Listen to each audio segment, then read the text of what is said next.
တော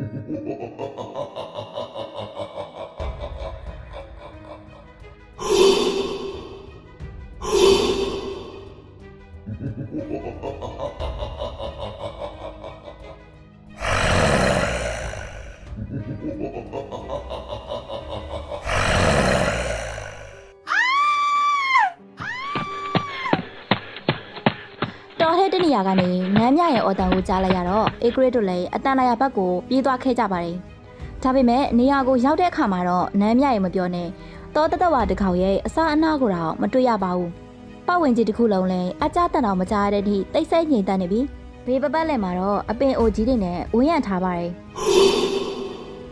ဒီနေရာကိုတရေတော့လို့ခေါ်တယ်။မင်းတို့တွေတတိထားပြီးတော့နေကြ။ဦးလေးတွန်ကအေဂရစ်တို့ကိုတတိပေးလိုက်ပြီးအရှိကနေဦးဆောင်ကလမ်းနဲ့လျှောက်သွားကြပါတယ်။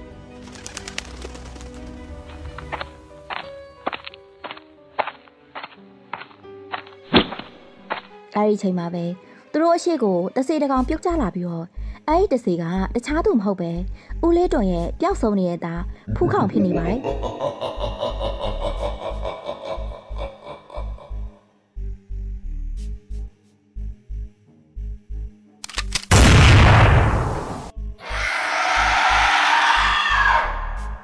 ဖူးခေါင်ကဦးလေးတွန်တို့ဘက်ကိုခေါ်ဝင်လာတော့ဦးလေးတွန်ကလည်းတောက်ဆိုင်မနေတော့ပဲတနက်နဲ့ပြစ်ထက်လိုက်ပြီး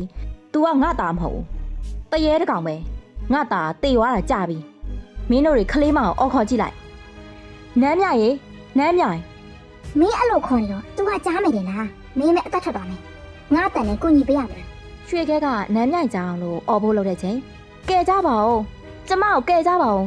ကျမဒီဘက်မှာတစ်ဖက်ကနေအော်တန်တချို့ကိုအေဂရစ်တို့ထပ်ကြလိုက်ရပါတယ်အတန်လာနေတဲ့ဘက်ကိုတစ်ချက်လောက်အာယုံဆိုင်နှထောင်နေကြပြီဒီဘက်ထင်တယ်သွားရအောင်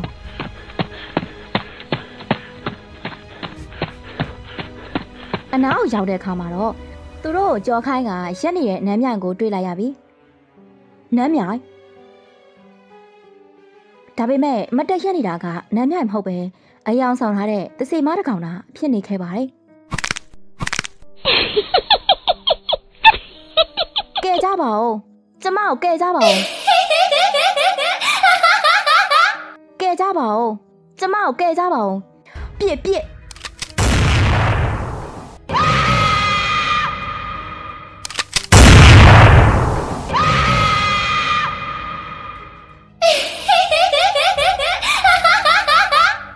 ဦးလေးတွန်ရောအေဂရစ်ပါတစေမကိုတနက်နဲ့ပြစ်လိုက်ကြပြီတစေမကတော့အော်ဟေးရီမော်ရီနဲ့အပင်ပေါ်ကိုခုန်တက်သွားခဲ့ပါတယ်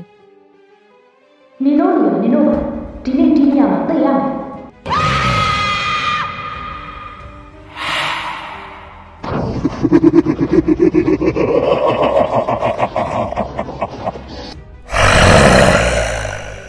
တပင်ပေါ်ကတစေမတွေပျောက်သွားတော့အေဂရစ်တို့ရဲ့ပပတ်လည်မြေကြီးတွေကနေတဆေတွေစုပုတ်ပြီးတော့ထွက်လာခဲ့ပါတယ်တဲ့များပါလားကွာတနက်နဲ့ပြစ်လို့မနိုင်ဘူးထင်တယ်အေဂရစ်လည်းတနက်နဲ့ပြစ်လို့မရမှန်းသိသွားတာကြောင့်ကာရာတပုတ်ကိုရွှတ်ဖတ်ပြီးတနက်ပေါ်ကိုမှုတ်လိုက်ပါတယ်စိန်ခဲရော့မင်းတာနဲ့ပြစ်ငါဘာလို့ရော့ပါငါမှတခြားလုပ်စရာတွေရှိသေးတယ်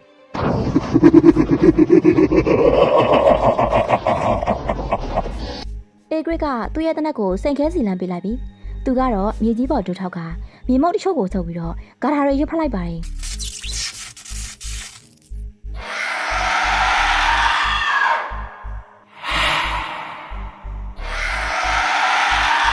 အဲဒီမြေမုတ်နဲ့တစေတွေစီကိုပြစ်ထည့်လိုက်ပြီးမြေမုတ်ထိသွားတဲ့တစေတွေကတော့နောက်ပြက်လဲကြကတပြည့်ပြည့်ချင်းနဲ့ကြောက်ွယ်သွားခဲ့ပါတယ်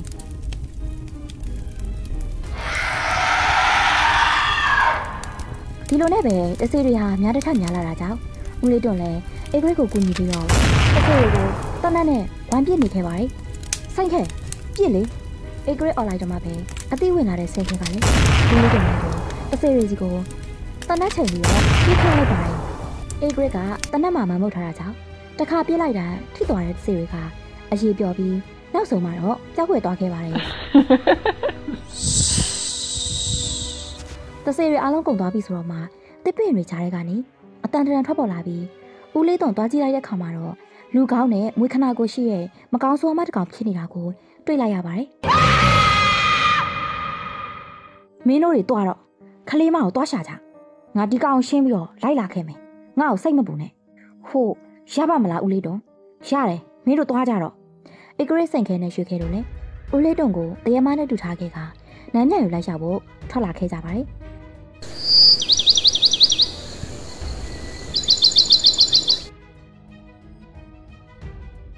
မနက်ဝေလီနေရွက်ချိန်လောက်မှာတော့တစ်ပင်ကြီးတစ်ပင်ရဲ့အောက်မှာ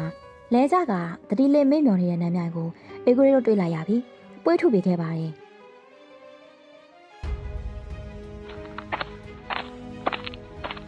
နန်းမြိုင်တတိလဲလာတဲ့အခါမှာတော့တစေမားကိုနှိမ်နှင်းခဲ့တဲ့ဦးလေးတော်ကလည်းဧကရီတို့စီကိုပြန်ရောက်လာပြီးနှစ်ယောက်သာတော်ထဲမှာခရီးဆွတ်ထွက်ခဲ့ကြပါတယ်ဘလို့နေလဲနန်းမြိုင်မင်းတက်တာရဲ့လားတခုခုဆိုရင်ငါ့ကိုပြောနော်တက်တာပါတယ်ငါ့ကိုကူညီပေးလို့အင်းတို့ရဲ့အားလုံးကျေးဇူးအရင်တင်တယ်ငါလေဒီလိုမျိုးတစ်ခါမှမကြုံဘူးတော့အယောင်ကြောက်နေခဲ့တာရပါတယ်ကိုကြီးစိန်ခဲ့တော့ဒီလောက်ကိုကျေးဇူးလို့မတတ်မှာပေါ့လိုရတာရှင်အေးစိတ်ပြောနော်ဧကရီတယောက်လုံးရှိတယ်တောအဆုံးကိုရောက်လာတဲ့အခါမှာတော့ဦးလေးတုံကသူနေတဲ့ရွာကိုရောက်တော့မှဖြစ်လို့ဧကရီတို့ကိုနှုတ်ဆက်ရင်ကျေးဇူးတင်ကြောင်းလဲပြောနေခဲ့ပါတယ်ရပါတယ်ဦးလေးရဲ့ဒါနဲ့ဒီနားမှာရွာရီစုံလားလှုပ်ဆောင်တာပေါ့ကွာမောင်ရင်တို့ကရောဘဲကိုဆက်သွားကြမှာတော့ဦးလေးအိမ်ဝင်ကြအောင်မလားလက်ဖက်ရည်လေးပါလေတောက်သွားပေါ့ဦးလေးသွန်မိလိုက်တော့မှာပဲဧကရစ်လည်းတခုခုတတိယသွားပြီသူ့အိတ်တွေကသူ့အဖေကြံခဲ့တဲ့အင်းစာရွက်ကိုထုတ်ပြလိုက်တာဟိုအပန်းမကြည့်ဘူးဆိုရင်ဒီအင်းစာရွက်ကိုဦးလေးသွန်သိမလားလို့ဒီအင်းလားငါမသိပေမဲ့လူတယောက်စီမှာတော့တွေ့ဘူးပဲဟုတ်လားဗျဒါဆိုရင်ပြောစမ်းပါဦးဘဒုစီမှာလဲဦးလေးနာမည်တော့မသိဘူးဒါပေမဲ့သူ့စီသွားလို့ရမယ့်လမ်းကိုတော့မင်းတို့ညှို့မိလိုက်မယ်ဦးလေးတော်ကတော့ဧကရစ်တို့ကိုအင်းဆောက်ရရှိနိုင်တဲ့လူစီသွားမယ့်လမ်းကိုတေချာလေးပြောပြပေးလိုက်ပါတယ်ကျေးဇူးပါဗျာဒီတစ်ခါတော့အိမ်အလဲမလိုက်တော့ဘူးနောက်တစ်ခါပေါ့အေးကွာနောက်တော့ပြန်ဆောင်ကြတာပေါ့မင်းတို့သွားချင်တဲ့ခီကိုအမြန်ရောက်ပါစေလို့ငါဆုတောင်းပေးတယ်ကဲဒါဆိုငါလည်းပြန်တော့မယ်သူကရောဘလို့လုပ်မလဲဒီရွာမှာပဲနေခဲ့မှာလားငါတို့နဲ့ဆက်လိုက်ပါလားရွှေခဲကနန်းမြတ်ဘက်ကိုလှည့်မိလိုက်တော့နန်းမြတ်လည်းခဏလောက်စဉ်းစားနေပြီဟိုလိုက်လို့ရရဲ့လားကျမပါတော့ရှင်းလို့ရှုပ်နေမလားလို့ကျမဒါမျိုးတွေမကြုံဘူးတော့ခဏကဲနေရမှာဆိုရယ်ဒီတစ်ခါဆိုရင်တော့မကဲတော့ပြစ်ထားလိုက်ပါဟုတ်တယ်မလားဧကရစ်မင်းလိုက်ချင်လိုက်ခဲ့လေတွားကြတာပေါ့အချိန်ကုန်လိုက်မယ်အမေဒီတစ်ခါတော့သူ့စစ်ကောင်နေပါလားခုတော့တခုပဲဧကရစ်ကပါသူမအောင်လိုက်ခဲ့ဖို့လူလလားခေါ်နေတာကြောင့်နန်းမြတ်လည်းညင်းမနေတော့ပဲဧကရစ်အနောက်ကနေရှုခဲနဲ့အတူတူလိုက်သွားလိုက်ပါတယ်တကယ်လို့နန်းမြတ်သားတယောက်ထဲနေခဲ့ပြီးဆက်မလိုက်သွားခင်ရင်သူမတယောက်ထဲတရေထက်ဆွဲတာခံရနိုင်တယ်လို့သူမရှနေတဲ့အဖေကိုလည်းတွေ့နိုင်မှာမဟုတ်တော့ပါဘူးဧကရစ်တို့နဲ့လိုက်သွားတာကသူမအတွက်လုံခြုံပြီးအဖေကိုလည်းအမြန်ရှာတွေ့နိုင်မယ်နည်းလမ်းပါပဲစိမ့်ဆိုလာပါနေတဲ့လက်ကွင်းပြင်ကြီးရဲ့အလဲမှာတငယ်ချင်းလေးယောက်ကတော့ရွယ်ချက်တရားတစ်ခုစီနဲ့တူတူခရီးဆက်နေကြရင်းနဲ့ဧကရစ်အတွဲနေတဲ့အပိုင်းလေးကလည်းဒီမှာပဲပြီးဆုံးသွားခဲ့ပါပြီ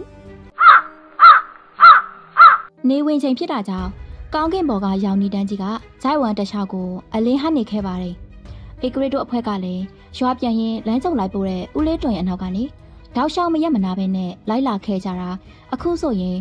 နေဝင်ချိန်ကိုတော့ရောက်လို့နေဖြစ်နေပါပြီကဲငါသွားပြီမင်းတို့ပါတာဆက်သွားကြတော့ဦးလေးတွန်ကဧကရစ်တို့ကိုဒီလိုပြောပြီးတော်ရဲ့တစ်ဖက်လန်ကနေဝင်သွားခဲ့ပါတယ်ဟဲ့အောင်ဧကရစ်သူပြောတာယုံရပါမလားငါကြည့်ရတော့ဒီမှာဘာလမ်းမှမရှိဘူးတောင်တလုံးပဲရှိတယ်သူ့တောင်ကပြီးသွားပြီလေဒီတောင်ပေါ်တက်ရမယ်လို့သူပြောခဲ့တာပဲကဲဦးလေးတွန်မှားခဲ့တဲ့အတိုင်းအရှိမမြင်နေရတဲ့တောင်ပေါ်တက်ကြတာပေါ့ဧကရစ်ကတော့တောင်တက်လန်ကိုတစ်ချက်ငေးကြည့်နေပြီလမ်းကအမတန်ကျန်းတာကြောင့်ပေပေမမန်တက်ရမှာကိုတော့ကြိုသိနေခဲ့ပါတယ်တောင်ပေါ်ကိုလေးယောက်သားတက်ဖို့တွေးလိုက်ပြီးတော့လမ်းကျကျန်းတွေချားတဲ့ကနေအားမလျှော့ပဲနဲ့ခရီးဆက်ကြပါတယ်ကျန်တဲ့သူတွေကမောနေပေမဲ့ဧကရစ်မှာတော့အဖေကိုရှာကျင်တဲ့စိတ်ပဲရှိနေတာကြောင့်တောင်ဘလောက်ပဲမြင်မြင်ပင်ပန်းတဲ့ပုံမပေါ်တဲ့ပြင်တွားရမယ့်ခရီးကိုတာအာယုံဆိုင်နေခဲ့ပါတယ်ဧကရစ်မင်းနေပါအောင်ကွာခဏလောက်နားကြမလားအနောက်ကနေစိန်ခဲအတန်ကိုကြားတော့မှ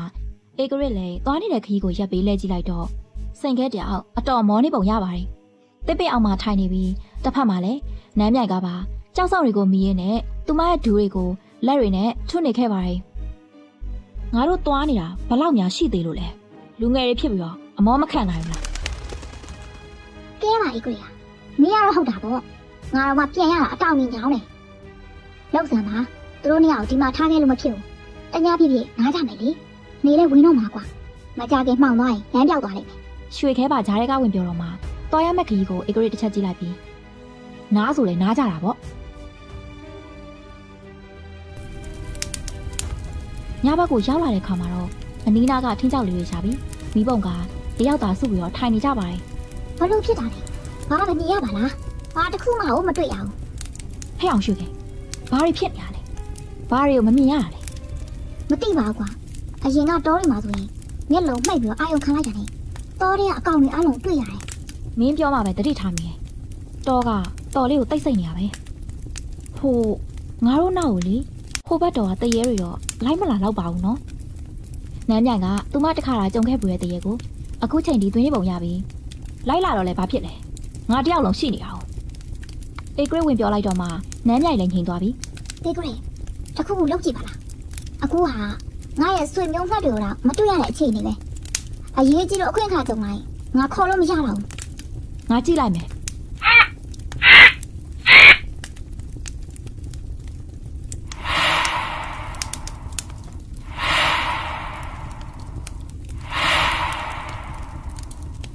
အားလုံးကစိုးရိမ်စိတ်နဲ့ပြောနေကြတာကြောင့်အေဂရိလည်းမတည့်ရလိုက်ကဂဲလုံးတစ်လုံးကိုကောက်ယူပြီးအရှိတဲ့ကိုပြစ်ထည့်လိုက်ပါတယ်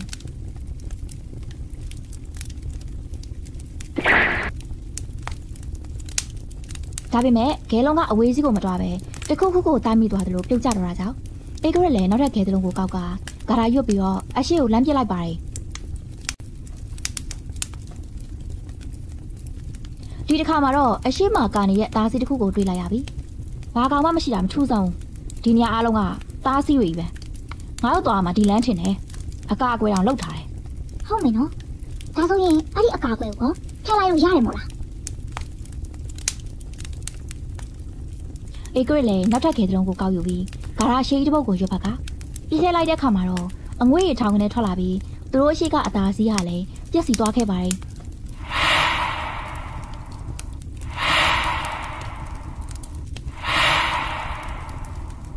ကဲ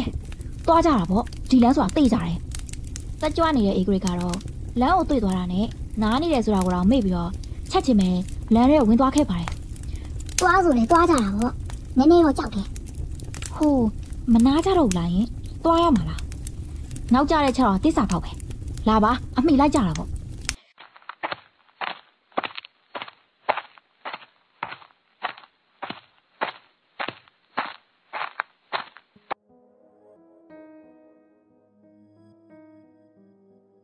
လမ်းနဲ့လောက်လျှောက်ပြီးတာမော်ရဲ့တနေရာမှာမင်းမောက်နေတဲ့လိုင်ကူကြီးကို၄ယောက်လုံးတွေးလိုက်ရပါတယ် ဒီကူကြီးလားဒီထဲကိုဝင်ရမှာလားဒါနဲ့ဆိုရင်ဝင်လာတာဘယ်နဲ့ကူတော့ရှိနေပြီလဲ အထဲဝင်ကြမယ်ဦးလေးတွန်ပြောတဲ့လူကဒီထဲမှာနေတာထင်တယ်အေဂရတို့အဖွဲ့မိတော့လေးမိန်ပြပြနဲ့လိုင်ကူထဲကိုဝင်သွားကြပြီတခါမှဒီလိုတွေမလာဘူးရဲ့နမ်းမြိုက်ကတော့ဟိုကြီးဒီကြီးလုံနေခဲ့ပါတယ်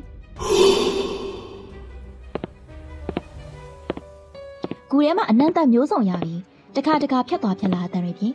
ကြောက်ဆက်တွေကနေကျနေတဲ့ရေတံတွေကိုလည်းတတောက်တောက်နဲ့ကြားနေရပါတယ်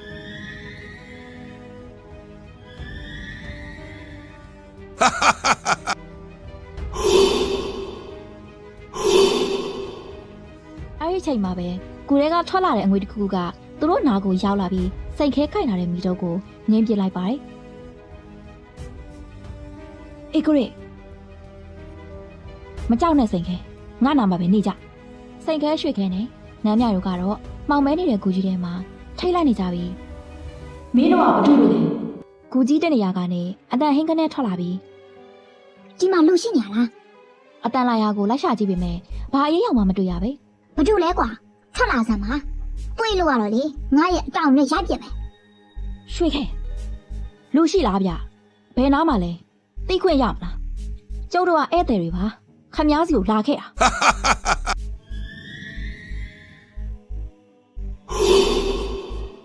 အေဂရစ်ကကကောင်းမုံမုံအော်ပြောပေမယ့်ပြန်ပြေးတိုင်မကြပဲ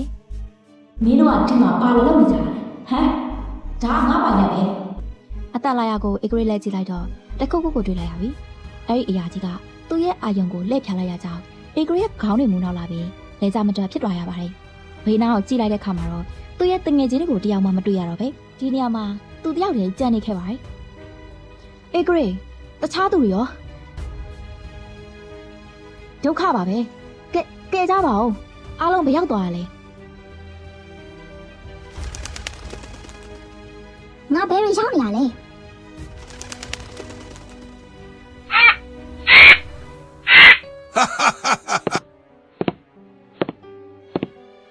လာဝီတန်တချို့ခြေတံတွေနဲ့တူအေဂရီရဲ့ရှစ်ကိုလူတယောက်ထောက်ပေါ်လာပြီးမင်းဒီကိုရောက်လာမှာငါကြိုသိနေတယ်မင်းသိချင်တာငါပြောပြဖို့အဆင်တက်ပဲအဲ့လူရဲ့ပုံစံကတော့တကူလုံးကိုအဖြူအောင်ဝတ်စုံနဲ့ဖုံးချပြီးမြင်းရဲ့တစ်ဖက်မှာကင်ထားတာနှစ်ဖူးမှာတော့အစင်ကြောင်သုံးကြောင်နဲ့ဂုရုကြီးပုံစံဖြစ်ပါတယ်ခမရဘာပြောချင်တာလဲပြီးတော့ကြောက်နဲ့ပါလာတဲ့မိတ်ဆွေတွေရောသူတို့ကိုဘယ်မှာတွတ်ထားရလဲမင်းသိချင်တာဘာတွေဖြစ်ပျက်ခဲ့လဲဆိုတာကိုမင်းသိချင်တယ်ဆိုရင်ငါနားနေတာလိုက်ခဲ့မြန်မြန်လေးလိုက်လာနော်မဟုတ်ရင်တော့အဲ့လူကြီးကခက်မြက်မြန်ပြောဆိုခါကူတဲဝင်သွားတာကြောင့်အေဂရစ်လည်းနောက်ကနေအမြန်ပြေးလိုက်သွားခဲ့ပါတယ်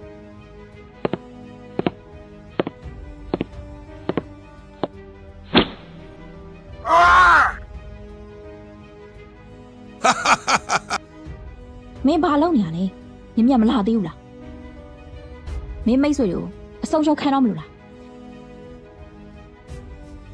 ခလုတ်တိုက်ကပြုတ်ကျနေတဲ့အေဂရစ်ကိုလူကြီးကအဝေကနေလမ်းပြောနေပြီအေဂရစ်လည်းနားကျင်နေတာကိုတော့ဂယုမဆိုင်နိုင်ပဲအနောက်ကနေအမြန်ပြေးလိုက်သွားတော့အဲဒီလူကြီးကိုမတွေ့ရတော့ပါဘူး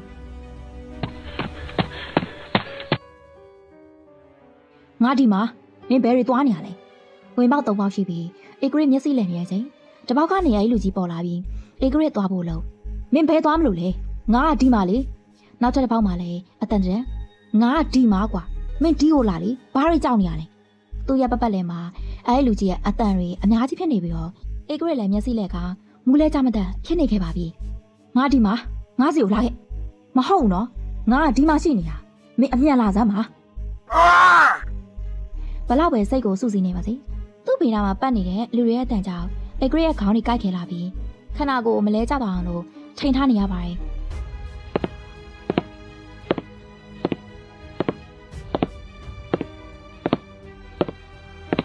မင်းဒီလိုတွေစိတ်မထိန်နိုင်လို့ဒီကိစ္စတွေအားလုံးဖြစ်လာခဲ့ရတာမင်းရဲ့လူတွေကိုထပ်ပြီးတော့အဆုံးရှုံးခံမလားမင်းစိတ်ကိုဘာလို့များမစုစည်းနိုင်ရတာလဲအခုချက်ချင်းမင်းစိတ်ကိုစုစည်းပြီးတော့ငါးနာကနေအမြန်လိုက်ခဲ့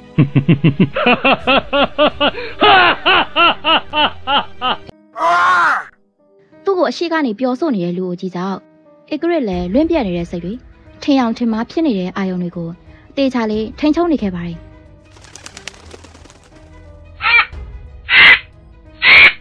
ရွှေခဲမင်းဘယ်မှာလဲကွာအတန်လေးပေးကြပါဦးဒီကူကြီးထဲမှာငါတယောက်တည်းကြံခဲ့တော့မှာလားငါကြောက်တယ်ငါဘယ်လိုလုပ်ရမလဲငါဒီမှာပဲသိရတော့မှာလားကျမကိုကယ်ကြပါဦးကျမအဖေနဲ့မတွေ့ရသေးဘူးအဖေကိုရှာကျင်သေးတယ်ကျမဒီမှာမသိချင်ဘူးသူ့ရဲ့အနီးနားကနေနမ်းမြိုင်ဆိုင်ခဲနဲ့ရွှေခဲတို့ရဲ့အတန်ကိုအေဂရစ်ကြားလိုက်ရတော့တိုက်အုံမှာအော်သွားရပါတယ်တငယ်ချင်း၃ယောက်လုံးကသူ့နားမှာပဲရှိနေကြတာဖြစ်ပြီးတယောက်ကိုတယောက်မြင်ကြပုံလည်းမရပါဘူးသူတို့တွေကဒီနားမှာပဲရှိနေကြလားဟုတ်တယ်လေတယောက်ကိုတယောက်မတွေ့ရအောင်လို့ငါကလှုပ်ထားတာကျုပ်ရဲ့စိတ်တွေကိုတေချာစုစည်းနိုင်ပြီကျုပ်အခုလာရတာကလည်းပျောက်ဆုံးနေတဲ့ဖေကိုရှာခြင်းလို့ဒီရဆရာကြီးရဲ့အကူအညီလိုအပ်နေတာပါသူတို့၃ယောက်လုံးကလည်းကျုပ်ရဲ့ခရီးတစ်လျှောက်လုံးမှာမိတ်ဆွေကောင်းတွေဖြစ်ပေးခဲ့ကြတာခဏနေသူတို့အချင်းချင်းရောမင်းကိုပါပြန်တွေ့ကြလိမ့်မယ်ဘာမှစိတ်မပူနဲ့လူအကြီးကအေဂရစ်ကိုဒီလိုပြောပြီးကင်ထားတဲ့မြေကိုမြောက်ကလေမောက်ပြီးတော့ငိမ့်ပြလိုက်ပါတယ်ဟာအေဂရစ်ဟူးလန့်သွားတာပဲကွာမင်းတို့တွေဘယ်ရောက်နေကြတာလဲမင်းတို့အားလုံးကဒီမှာပဲရှိနေကြတာလေမင်းတို့ဒီလိုဖြစ်အောင်ဒီကပန်းရနန်းနဲ့ငါလောက်ထားတာပဲဟုတ်လားအေဂရစ်ငါတို့အားလုံးကဒီမှာရှိနေကြတာလားဒါပေမဲ့တယောက်တယောက်တော့မမြင်ရဘူးနော်ခမရကပါလေကျုပ်တို့ဘာတွေလောက်ထားတာလဲယူတို့ကြောက်တယ်လို့နဲ့ရွှေခဲမင်းအဲ့လိုမပြောနဲ့ကွာဒီရဆရာကြီးကငါတို့ကိုကူညီပေးနိုင်တယ်အေဂရစ်အွန်လိုင်းတော့မှရွှေခဲလည်းညင်ကြသွားပြီဆရာကြီး ကျုပ်တငယ်ချင်းအပြောမတက်လို့တောင်းပန်ပါတယ်ဗျကျုပ်တို့ကိုတတ်နိုင်တဲ့လောက်လေးကူညီပေးပါ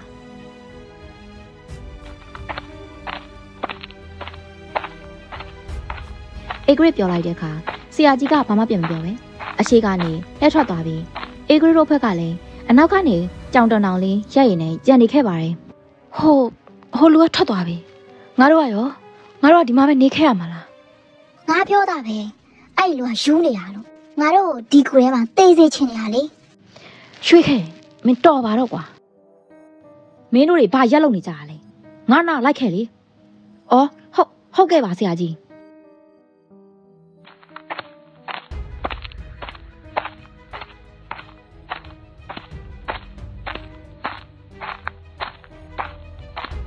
လန်နယ်လောက်ရှောက်ပြီးတဲ့အခါမှာတော့တိတ်မကြခင်ပါပဲခုထွက်ပေါက်လို့ထင်ရတဲ့အလင်းရောက်ရတဲ့နေရာကိုအားလုံးလမ်းတွေးလိုက်ရပါတယ်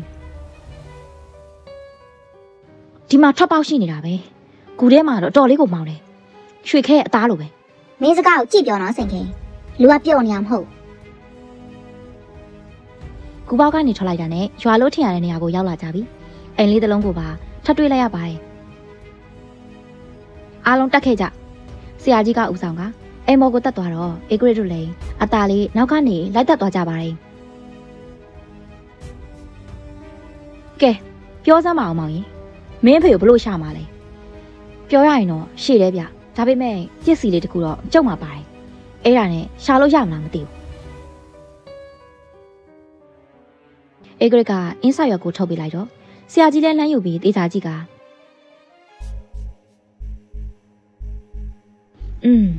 ဒီအင်းစာရွက်ကတော်ယုံလူတွေမသုံးနိုင်ဘူးမောင်ရင်ဒီအင်းစာရွက်မှာနာမည်တွေနဲ့စာတချို့ရေးထားတယ်ဘလို့ဘာတွေရေးထားလဲကျုပ်ပြဘာမှမမြင်ရဘူးအားလုံးကရှုပ်ထွေးနေရပဲဒါတွေကဒါမှမျက်စိနဲ့မမြင်ရအောင်မောင်ရင်ဒီအင်းမှာရေးထားတဲ့စာရွက်တွေကိုမြင်ရဖို့ဆိုရင်မင်းဒီထပ်ပို့ပြီးတော့ပညာတတ်ဖို့လိုအပ်တယ်ဗျာဒါဆိုကျုပ်ကဘာလုပ်ရမှာလဲမင်းတို့တွေတနေရာကိုသွားရမယ်အဲ့ဒီနေရာမှာပစ္စည်းတစ်ခုကိုရှာပြီးတော့ကျင့်စဉ်တချို့ကျင့်ရမယ်အဲ့ဒီနေရာကဘလို့နေရာမျိုးလဲဆရာကြီးအဲ့ဒီနေရာကိုရောက်ဖို့အတွက်လမ်းခီးရတော့တော်လေးကိုကြံတယ်မင်းပညာတွေကိုကျင့်နေစီတော်တွင်မှလေအနောက်ရှက်တွေကလာနိုင်တယ်ဒီတော့မင်းလောက်မဟုတ်ရင်တော့ပညာတချို့တတ်တဲ့လူတွေငါတို့လိုအပ်တယ်အဲ့ဒီတော့ဆရာကြီးကဒီလိုပြောပြီးရွှေခဲတို့ဘက်ကိုလမ်းကြည့်လိုက်တော့ကျုပ်ကဘာလို့ကြည်တာတော့ဗျာကျုပ်ကတခြားပညာတော့မတတ်ပါနဲ့ကိုခံပညာတော့တတ်တယ်ကျုပ်ပါငငယ်လေးကလေးကတင်ပေးခဲ့တာအေဂရစ်ကိုလည်းအဘတင်ပေးခဲ့သေးတယ်ဟုတ်ပြီလေ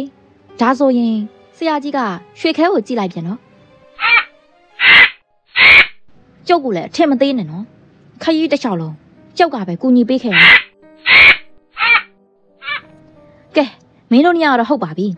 ဒါဆိုရင်ဒီကလေးမရောဟိုကျမတကယ်တော့ဒီကိစ္စနဲ့ဘာမှမဆိုင်ဘူးအဖေကိုရှာရင်းနဲ့ဒီအဖွဲတွေကိုရောက်လာခဲ့တာဘလို့မင်းရောမင်းအဘကိုရှာနေတယ်ဟုတ်လားမင်းအဖေကဘယ်များသွားနေလို့လဲဟိုလေဟုတ်တာပဲနမ်းမြရ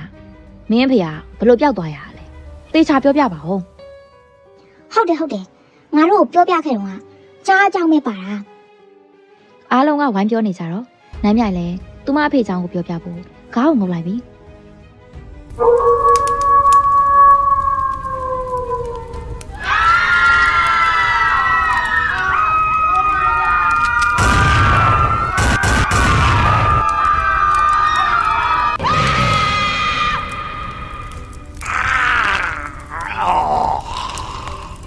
နေတော့က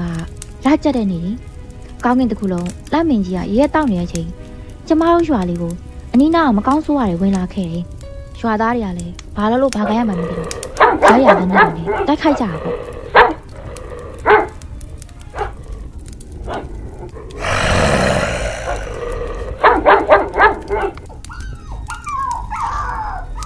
ဒါပေမဲ့အဲ့ဒီနေရာမှာကျမဖေမရှိခဲ့ဘူး။တရွာလုံးလည်းအသက်ရှင်နေသူကမရှိတဲ့လောက်ကုန်နေပြီ။ကျမကတော့ကြောက်လွန်လို့ရွာရဲ့အဝေးတနေရာကနေပုံမျိုးตาလေးကြည့်နေခဲ့တာအဲ့ဒီအချိန်သူတို့ကလေကျမတိတ်ချရတဲ့ခွေလေးကိုတတ်လိုက်ကြတယ်ကျမလည်းစိတ်မထိန်နိုင်မယ်သူတို့စီကိုသွားဖို့လုပ်တော့အဖေကဘယ်ရမှမသိထွက်လာပြီကျမရဲ့လက်ကိုဆွဲပြီးတော့တောထဲကိုထွက်ပြေးသွားခဲ့တာ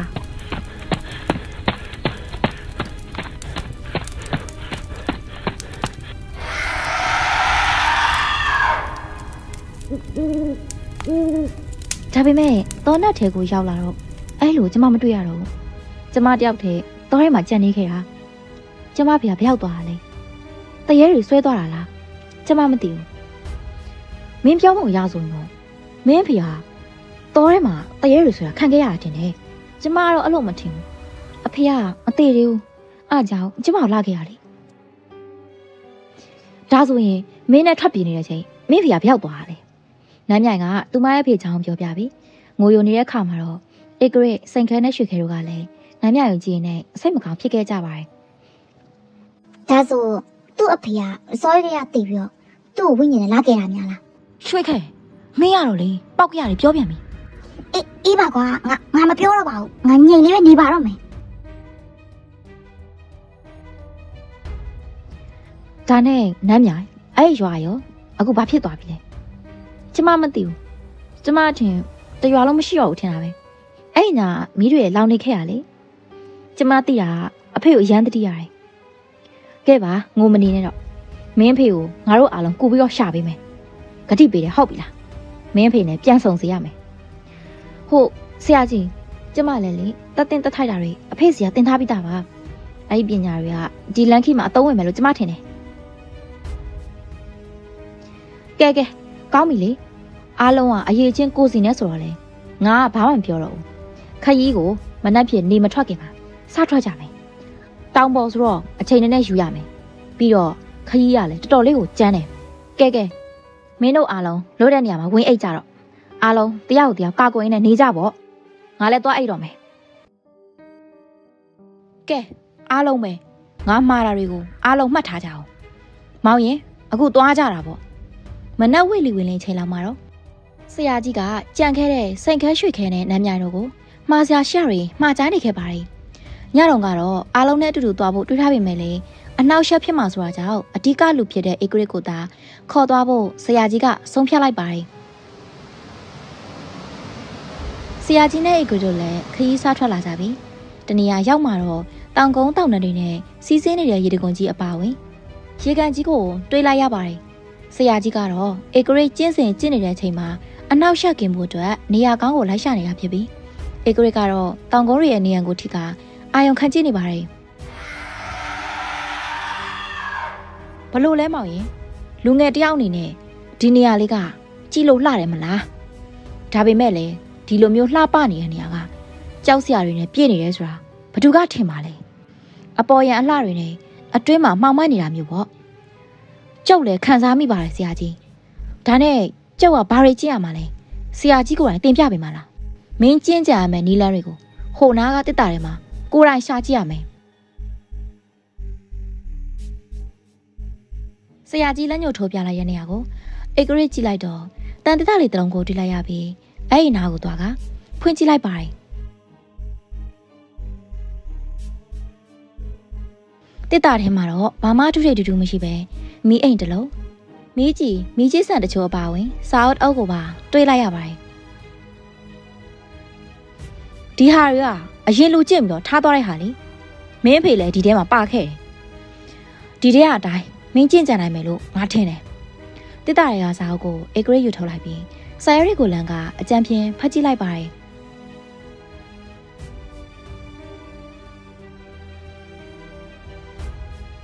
မင်းလုံနိုင်မယ်လို့ငါယုံပါတယ်နေဝင်တာနဲ့ဒီနေရာရုပ်ချီပြောင်းလဲသွားမှာကျန်တဲ့ဟာကတော့မင်းအပိုင်ပေါ့ကိုဂယူဆိုင်ပါမောင်ရင်ကဲအခုငါပြန်တော့မယ်ဆရာကြီးကဒီလိုမျိုးပြောဆိုကထွက်သွားတဲ့ခါမှာတော့ဧကရစ်တယောက်တည်းပဲစာအုပ်ကိုကင်ရင်ဆရာကြီးကိုငေကကြံနေခဲ့ပါတော့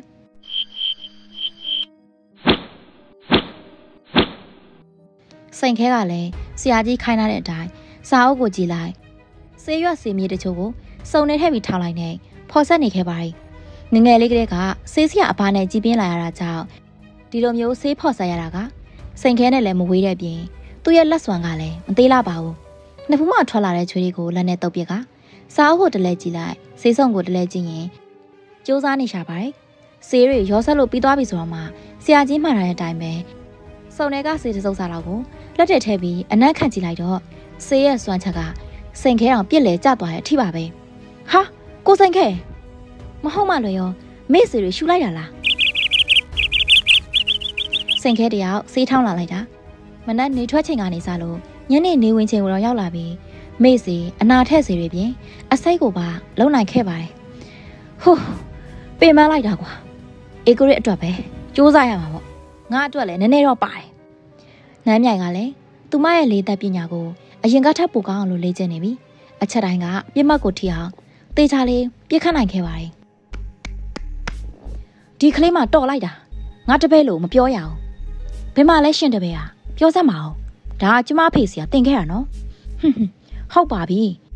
ငါမှလည်းဒီအစိတ်ညာရှိရလေအစိတ်ပံကိုထောင်ပြီးတော့ရလာတဲ့အရေးတွေကိုဒုတ်ချွန်တွေပေါ်လူပြီးပလွေပုံစံဝလုံးပေါက်တွေကိုထည့်ထားတဲ့လက်နက်ကိုစိန်ခဲကကင်ကစားရင်းနဲ့ပြောနေခဲ့ပါတယ်ဘလို့လဲစမ်းပြရမလားမင်းကပောက်ကြရတယ်နော်ဟုတ်လည်းမဟုတ်ပဲနဲ့ဆရာကြီးရဲ့ပန်းတွေကုန်တာပဲအဖတ်တယ်ကိုစိန်ခဲတစ်ချက်လောက်စမ်းပြလေကျမတော့တော်ရလာလို့သိချင်လို့ပါဟေးသူ့ကိုမမြောက်ပေးနဲ့နော်တော်ကြနေငါ့ကိုမှန်နေအောင်မယ်ကြည့်နေပါကွာဒီကနေမပြုတ်ဘူးဟိုးအပင်ပေါ်ကနေစမ်းပြအောင်ပါဟုတ်ပြီလေကိုစိန်ခဲအဲ့လိုသာလုံနိုင်တော့ကျမလေတသက်လုံးဆရာလို့ခေါ်ပေးမယ်ကြိုက်ပြီလေမင်းစကားကိုမင်းသေးချာမှတ်ထားတော့နမ်းမြိုင်ဒုက္ခပါပဲကွာမြောက်ပေးတဲ့သူကလည်းမြောက်ပြီးလှုပ်ချင်တဲ့သူကလည်းကိုအထင်ကြီးနေတာပဲငါတော့ကိုကျိုးတွေနဲကုန်တော့မှာပဲဟိုက်ခရီးမသွားသားလိုက်စမ်းပါမလုံနဲ့လို့ပြောပြီးစမ်းပါကိုရွှေခဲရလေမြားမှန်တော့လေအတောင်ပါတာပဲပြန်သွားလိုက်ပေါ့ဒါမှမဟုတ်ရင်ဆရာကြီးစီမှာအစိတ်ဖြည့်စီလေးပါလေတောင်းကြည့်ပေါ့တေချာလေးကြိတ်တာကြနော်စိန်ခဲလဲနမ်းမြိုင်နဲ့ရွှေခဲကိုလက်စွမ်းပြဖို့အရင်အနီးနာကအပင်တွေပေါ်ကိုအမြန်လေးပြစ်တဲ့တော့က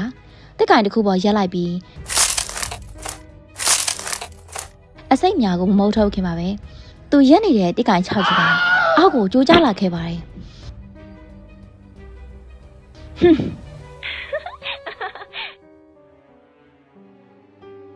ရှားရလာရင်ကိုကြီးစိန်ခဲငါ့ရွှေခဲများကြိမ်စဲနေသလားပဲလှုပ်လိုက်တော့အရာရာနဲ့အကြောင်းကြောင်းကြီးပဲငါ့တော့ဆွဆွဲလိုက်သေးရဲ့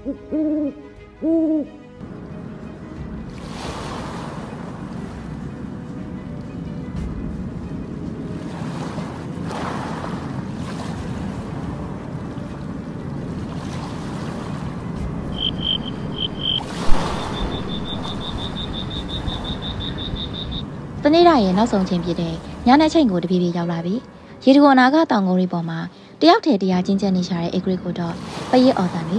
ရေစီးတန်တွေတေးရွက်တွေလောက်ခတ်တန်တွေနဲ့ငှက်အော်တန်တွေကလွမ်းချောက်လိုထားပါတယ်အနီးနာကတာယာတန်တွေကိုတော့အာယုံမဆုဆိုင်နိုင်ပဲအေဂရစ်ကတော့ဝင်တက်ထွက်တက်ကိုတာမှန်မှန်လေးကြည်ကြံနေခဲ့ပါတယ်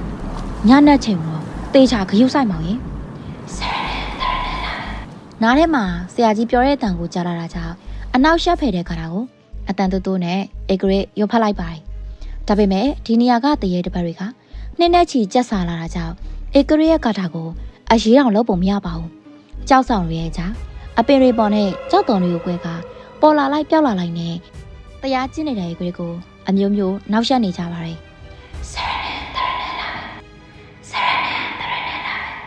သူရွတ်လိုက်တဲ့ကာတာကိုသူ့ရဲ့နားထဲမှာတယောက်ယောက်ကပြန်ပြီးတော့ရွတ်ပြနေတယ်လို့အေဂရစ်ကြားလိုက်ရတာကြောင့်ကမ္မထမ်းကျင့်နေတာကိုရပ်ပစ်ပြီးမျက်လုံးလေးဖွင့်ကြည့်ခဲ့ပါတယ်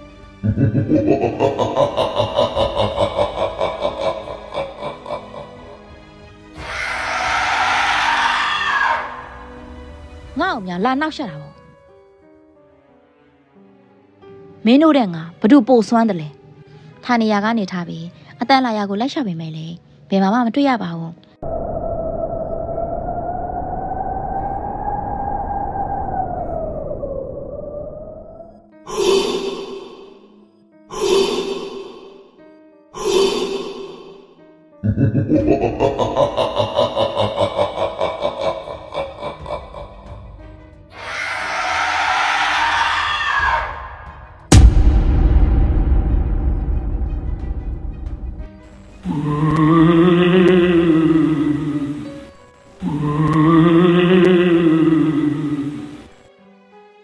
နောက်ဆုံးမှာတော့တပင်ပေါ်မှာရက်နေတဲ့တပတ်ကြီးပါဝင်တခြားသစိတ်တရေတွေကိုပါဟိုဒီဒီပေါ်လာတာကို အေကိုရီတွေ့လိုက်ရပါတော့တယ်အေကိုရီရဲ့စွန့်စားခံအတွဲနှစ်ရဲ့အပိုင်း9လေးကတော့ဒီမှာတင်ပြီးဆုံးလို့သွားပါပြီနောက်ထပ်အပိုင်းမှာရောဘာတွေဖြစ်လာအောင်လဲဆိုတော့စောင့်မျှော်အားပေးဖို့မမေ့ပါနဲ့ရှင်